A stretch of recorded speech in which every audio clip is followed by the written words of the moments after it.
Hello, this is Thomas from Mannheim, also known as Marquis on magicplayer.org. Today I have some matches for you with a deck I actually never played before, Mono Green Eldrazi Ramp. I will talk through the deck, about the card choices I made, and then after that you will see some matches of me going, playing some casual matches in Wizards Well, our local store here in Mannheim.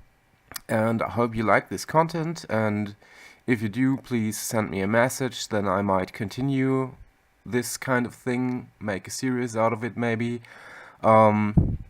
If not, then please also comment and tell me why what I can do better, or maybe why you don't like it at all. Just let me know. Feedback is always appreciated. So let's get into the deck. I said mono green Eldrazi ramp. Actually, that's not super correct. It's mono green. It's very green, but with a small splash of white and a little splash of black. Let's go through the mana base, and then we can talk about the other cards. I chose to run 7 fetches, as you can see in the top line, because I wanted my fetches to be able to fetch multiple targets. Like if I included Bloodstained Mire, this could only get Bayou, and that is too less of options, too few options for a fetch land to be included for me. Also, the mana base is rather tight. I mean, I could add Overgrown Tomb, for example, then run a Bloodstained Mire, but what lands to cut by then? I mean, I could cut forests, but I kind of want to have a basic land count that is actually that enables me to play around Blood Moon and so on. So I think 7 fetches is about the right number. You could run more, but I think the mana is fine as is.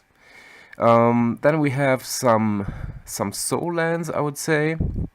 We have Eldrazi Temple, Ancient Tomb, City of Traders, and the lesser known Crystal Mine.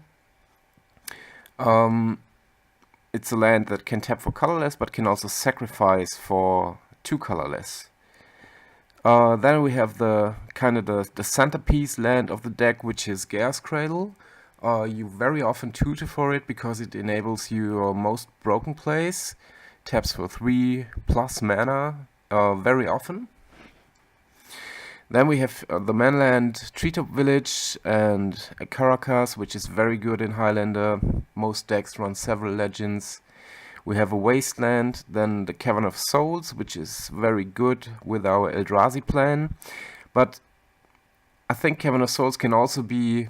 I mean, there are often these matches where you go against like an Izzet deck or a blue-white control, let's say, and they pass the turn, they have double blue up or blue and another mana, and you have nothing on the board, and you kind of have to tap out for, let's say, Course of Crucifix, and you like really know they have a counterspell, but you cannot do nothing in this situation.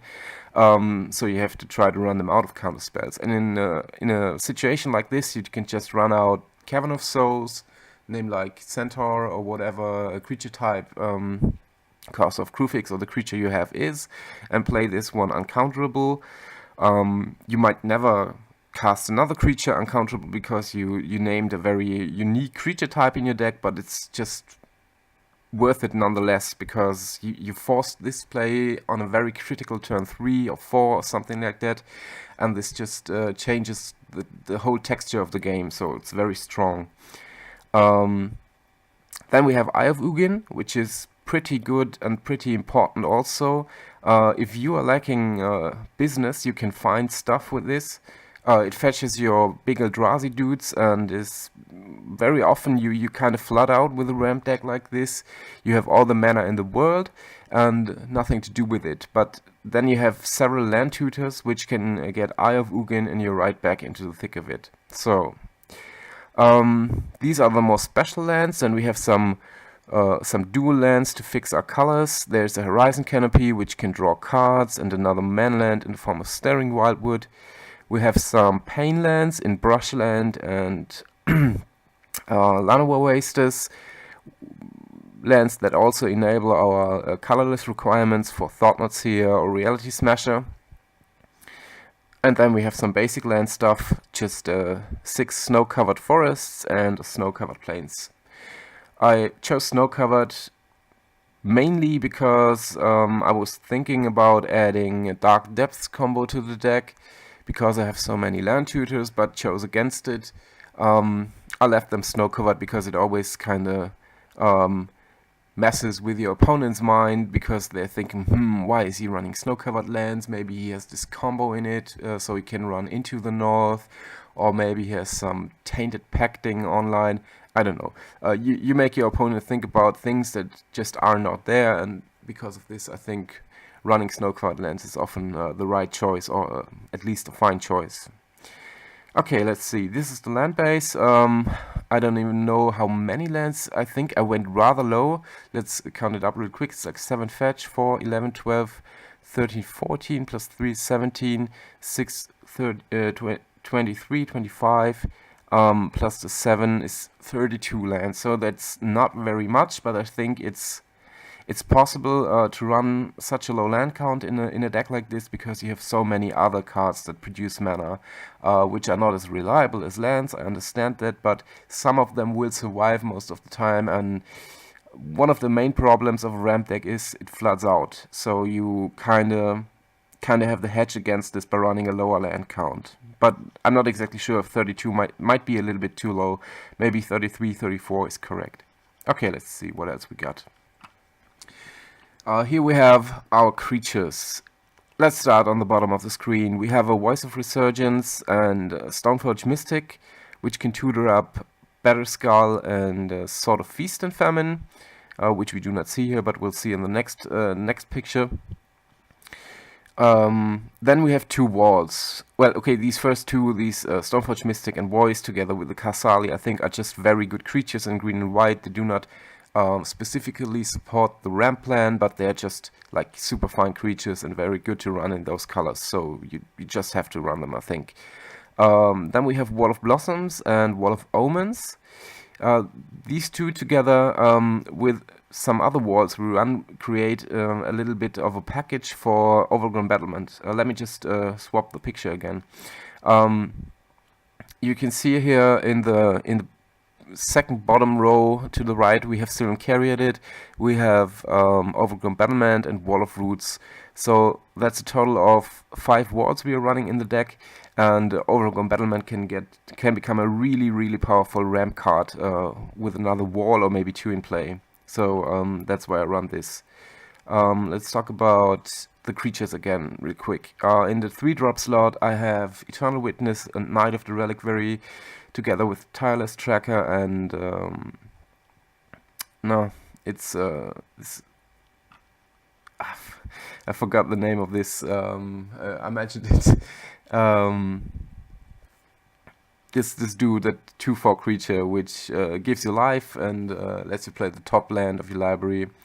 I think those are pretty much set in stone. The 3 land guys just go well together with what your deck is trying to do in a general sense.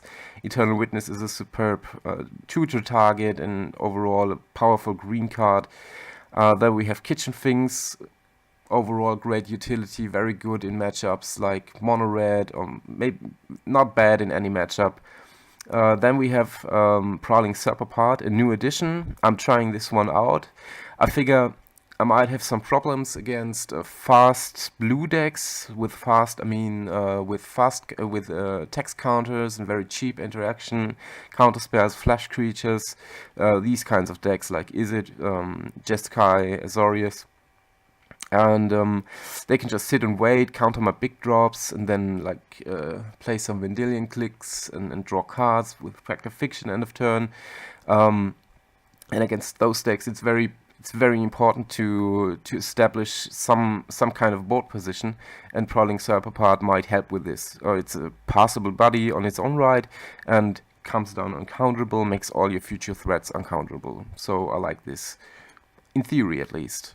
Okay, then we have Thrun and Restoration Angel. Thrun mostly the same reasons, because Prowling Serpapart is in the deck, and we have Resto, which combos nicely with Eternal Witness and our walls that cantrip, Stoneforge Mystic. I'm not sure about him. The Angel is kinda out of place in a ramp deck, but I wanted to add a little bit more of surprise factor.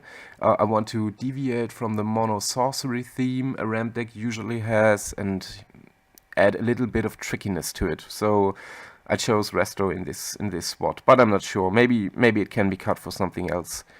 To the right we have my Eldrazi package. Thought-Knot Seer, Reality Smasher, and World Breaker, I think, are obvious inclusions, as are on the top right Emrakul, the Promised End, and Ulamog. I also choose to run Endbringer and Sour of Temptation. I'm not sure about those two.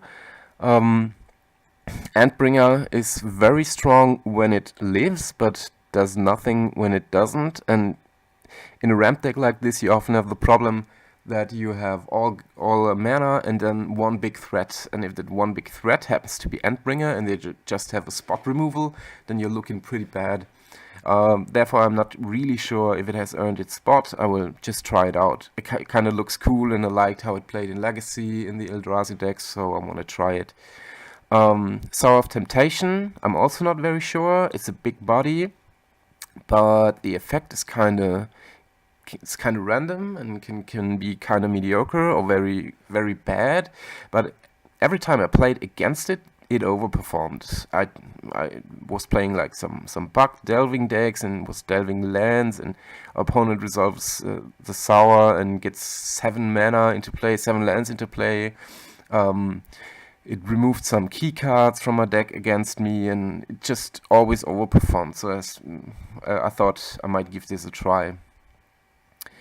Then we have Primeval Titan. I think this is overall just the best creature in the deck. There's not much to say about it. We have Batterskull. We have Titania, very good in the ramp deck also because she's kind of an end to all things. So it's fatty to ramp into, but she also helps to ramp further into the very big threats. So it's pretty good, I think. I have an Acidic Slime and a Thragtusk to round it out. Getting some life against Mono Red and utility added from Acidic Slime, just very strong. So here's the rest of the deck. We have all the mana acceleration. You can see in the middle cluster here all those elves.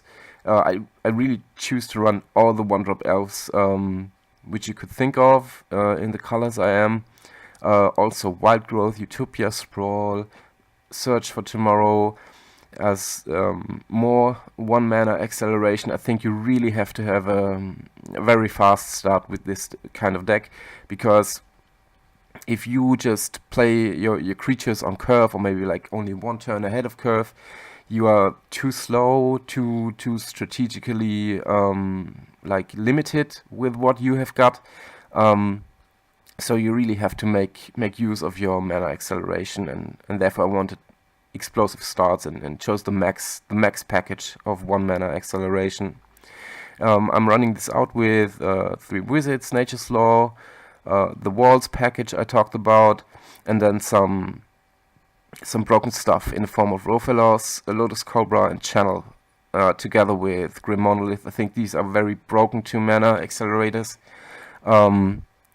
They do not work in every situation you can imagine. Like, for example, turn 1 Birds of Paradise will always be good, but turn 2 Channel might be dead if you have nothing to channel into, but might also be just hilariously good if you have something, unlike Birds of Paradise, which will always do some good stuff but never broken stuff. And I think you have to have some cards in this kind of deck which have high variance, a rather low. I mean, can have a low payoff but have a very high payoff potential, like Channel, like Grim Monolith, like Rofelos, and Lotus Cobra. So I think those are just I really wanted to play those cards, and I think they are very good. I have a tutor package. You can see this at the top. I have Eldrazi's Call, Eladamri's Call. Eldrazi's Call might be the better name in this deck. Court of Calling and Greensun Zenith. I mean, they are just like auto inclusions, I think. Demonic Tutor is a free roll, because you have so many mana fixing and fetching. You can always get the black mana into play to cast it. Court of Calling I don't see in every green ramp deck, but I think it's just very powerful. It's not a play you can make on turn 1, 2, or 3 usually, but after that it's very good. It comes very cheap and has very good strategic options to adds very deep strategic options because of its instant speed, and can really lead to blowout plays. I have the Sword of Feast and Famine as a second 2/2 target for my Stoneforge Mystic, and I think it's pretty good in a deck with just random dogs. You can level your elves up in the late game, and they can untap your lands. You can use mana in a big way in this deck, so I think the additional provided mana from the sword is very strong actually. I also have some more draw spells and selection in the in the top left corner. We have Sylvan Library and Oath of Nissa and Ancient Stirrings. I think those are very good. Ancient Stirrings mostly getting special lands out of the deck, or maybe an Eldrazi. Crop Rotation, Sylvan Library and Expedition Map can go get your Silver Bullet lands, mostly Chaos Cradle. Then you have a small interaction package in the form of Swords to Plowshares, Abrupt Decay, and Dromoka's Command. I think you have to have some form of instant speed interaction. I would like to have a little bit more, but the nature of this deck kinda forbids it. And then I have some Planeswalkers to round it out. Small Nissa, Garruk Wildspeaker from the olden days, like the really persistent Garruk through the years. And then I have Garruk Primal Hunter. Could choose to run some more, maybe some white Planeswalkers could be mixed in here, but I kind of wanted to make this deck really base green and just touch on the other colors a little bit. Okay, I think that is I think I explained the deck, at least the most important parts of it, and let's head into the matches, and I hope you like them.